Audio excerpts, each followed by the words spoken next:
Seacrest County est devenu le paradis du rodéo urbain.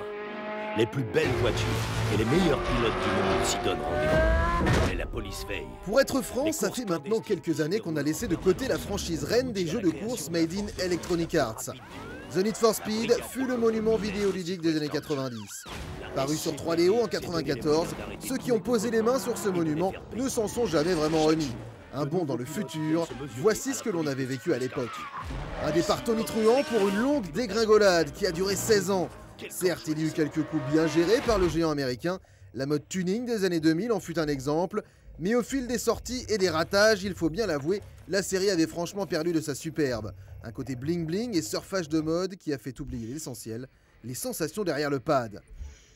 EA étant conscient que sa série était en train de mourir, c'est sûrement là qu'ils ont fait le bon choix. Le sauveur a un nom, c'est Criterion. Un studio qui sent bon la nitro et les takedowns. Un studio qui a su parfaitement maîtriser l'autre licence culte, Burnout. Et enfin un studio qui appartient à Electronic Arts depuis bientôt 6 ans. On revient donc au concept de base, la course-poursuite américaine entre la police et les bandits. Concept simpliste mais tellement générateur de sensations. Le terrain de jeu est inspiré de la Californie avec Death Valley, Sequoia Park et la côte pacifique. Au fur et à mesure, dans votre progression, de nouveaux lieux de course vont s'ouvrir et dans chacun de ces lieux, certains types de missions vont vous être proposés. Le jeu s'articule autour de deux pôles, la carrière de flic ou celle de fuyard. Commençons par le côté gyrophare et pare-buffle. Alors là les amis, sans être du tout fan de la matraque et des forces d'intervention rapide, il faut bien l'avouer, rarement on a vu un garage qui fasse autant saliver. La liste des voitures est absolument bluffante, plus de 60 voitures, BM, Bugatti, Audi, Lambo, Koenigsegg, McLaren, Porsche, Mercedes, et on en passe, et les meilleures, toutes dans de superbes parures police, et avec en plus une préparation spéciale force de l'ordre, qui rend ces engins ultra agressifs et bien plus rapides que les autres voitures. Bref, jamais on n'avait eu autant envie de devenir flic. Si ça ne suffisait pas, vous disposez de 4 types d'armes. Un canon électromagnétique pour viser les voitures à proximité, des herses pour protéger vos arrières, des hélicos pour partir vers les leaders et poser des herses devant eux, et enfin le célèbre barrage routier classique mais tellement jouissif.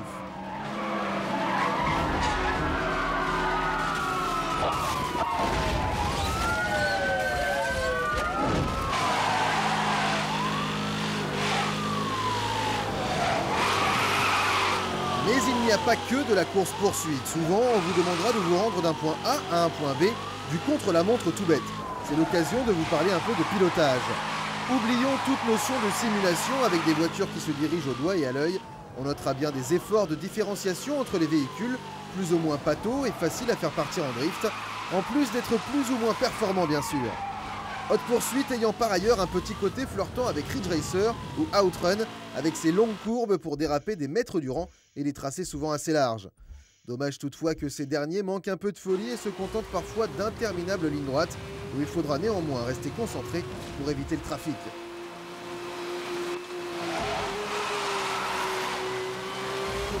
De toute façon, c'est par le drift que passe votre salut. Sans drift, pas de nitro, sans nitro, pas de victoire. C'est tout bête, et c'est peut-être le seul gros reproche dans ce secteur du jeu. On aurait juste aimé pouvoir faire les différences avec de bonnes trajectoires et de bons réflexes, tant pis pour nous. L'IA du jeu présente un profil à la Mario Kart.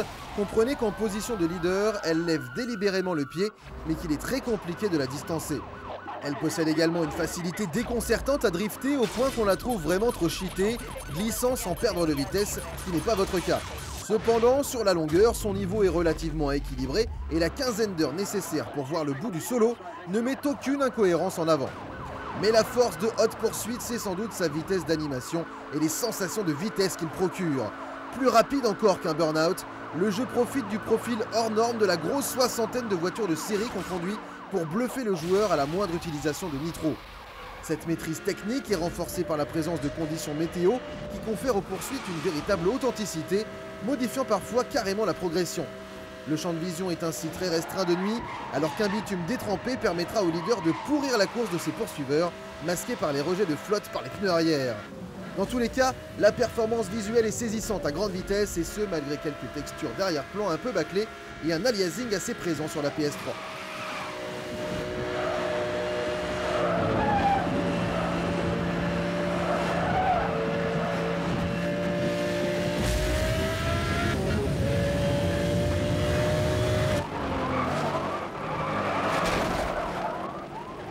Le multi est lui aussi une grande réussite grâce à l'autologue. Il s'agit en gros d'une espèce de Facebook appliqué à votre parcours dans le jeu. Vos prouesses et vos photos sont postées automatiquement sur votre mur in-game et peuvent être allègrement commentées par vos amis. Chacune de vos courses, chacun de vos temps et ceux de vos amis sont suivis par l'autologue qui propose ensuite à chacun des joueurs des défis liés aux performances des copains. Machin vous a battu de tant de secondes sur telle course, il suffit ensuite d'un clic pour vous lancer en piste et battre à nouveau le dit copain. Une excellente initiative qui apporte vraiment quelque chose.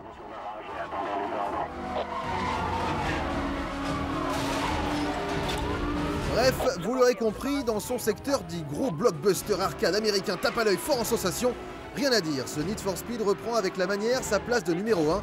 C'était pas gagné, alors encore bravo aux équipes de Criterion.